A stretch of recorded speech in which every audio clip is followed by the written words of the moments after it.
Diagnosis inattentive ADHD. In one sentence, my whole life started to make sense. Here I am at 51 years old, finally getting a name for my personal chaos. I felt so validated and relieved. I realized how much of my life I spent blaming myself for things that were basically because of something I didn't know I had. Before I was diagnosed, I had absolutely no sense of time. You know what? I still don't have a sense of time. I'm not going to act like a diagnosis changed my sense of time. 30 seconds or 3 minutes. It is what it is. I just don't know. I also felt like I was in a constant state of chaos. I was always behind. It took me forever to get things done. Like if something would take someone 20 minutes to get something done, it might take me 2 hours. I would start a project, hours would pass, and I would think, oh, it's only going to take me 5 minutes, but it would really be a 45-minute project. Or I could say, oh, that's going to take me about an hour, and it could be a 3-minute project. I just could not wrap my mind around times. Now that I know, I have a lot of things in place to help me, hone in on that time issue. My to-do list was endless. It went on forever, like a CVS receipt, but I would never get anything done. Like I would have this long to-do list. I would start each day with the to-do list. I would end each day with a longer to-do list, and nothing ever felt like it was complete. It was just such a stressful life, but it was my life. I didn't know it was because I had something called inattentive ADHD. As a matter of fact, I thought something was wrong with me. I just thought I was lazy. It took me twice as long to get things done. And the worst part about it is I always felt like it was my fault, like something was wrong with me. I used the term I am broken so many times and didn't even know that I was not the only one who felt that way.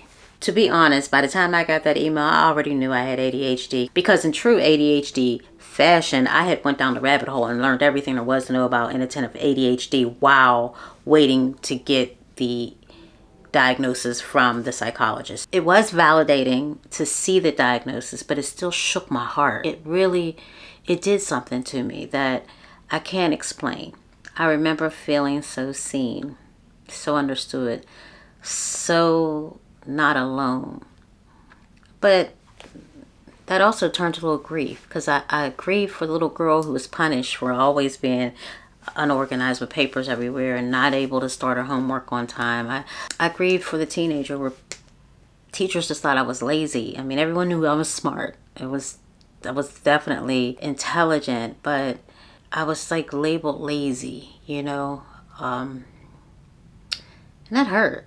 I don't know if it hurt then or it hurt in retrospect, knowing that I wasn't lazy, I wasn't broken, and it was the people who I would hope would have supported me through that didn't notice that.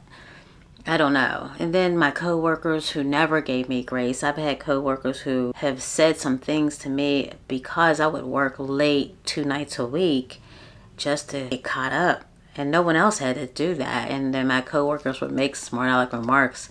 If you got to stay this late to work, that means you're not even working. And I'm like, I'm trying. I also grieved for my adulthood. If you think if you turn 21 is when you turn to be an adult, and at 51 is when I found out. 30 years, I never thought I was enough, and I've been misdiagnosed with depression and anxiety. And I'm not going to say it was a misdiagnosis. When you live like this, I can see how it causes anxiety and depression. Through all the anger and grief, I have to realize I grew up in the 70s, and inattentive ADHD was not a thing. It just did not exist. Like, people had it, but it wasn't to be diagnosed. It wasn't in the DSM. I mean, when I was in college, I think we were on the DSM 2 or 3. It wasn't in there. So I can't be that mad that no one knew. So I understand from a logistic point of view, you can't be diagnosed with something that people don't know you have. And I could still have anger and grief towards the grace I was not given, grace that I didn't give myself. But I also realized that it just didn't exist. And I could be thankful that now, 30 years into adulthood, I know, because that makes my next 30 years my best 30 years. My faith helped me through that. Nothing was wasted. Nothing's for naught. And I'm not angry about the 30 years I wish I would have known about. I'm grateful that I had those experiences, and now I get to move forward with grace and reframing it all. God gave me those experiences and gave me the support system so I could still be relatively successful, even struggling with undiagnosed inattentive ADHD. I honestly believe God gave me those experiences and this late diagnosis so I can help women out there who are living with undiagnosed or late diagnosed ADHD, help them reframe the way they look at themselves in their lives, help them teach themselves to give themselves grace.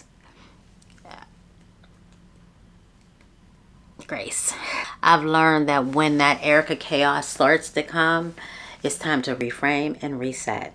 And I want to be able to teach and help as many women who are like me, late diagnosed or even undiagnosed, to give themselves grace. I want to help them give themselves grace and help them to learn to reframe and reset at any time. I want to grow. I want to heal. And I'm here to help other women do the same. If you're watching this and you're wondering if you might have ADHD, or you just got diagnosed and you feel a swirl of relief, grief, confusion, I want you to know you're not alone. ADHD is not something to be ashamed of.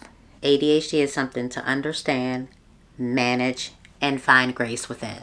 And if this resonated with you, I'd love for you to join me and other women like us in the Grace community. We're learning, laughing, finding our rhythm together, and just working out this late diagnosed ADHD together. The link's in the comments. Thanks for watching, and you're not broken. It's just a new beginning.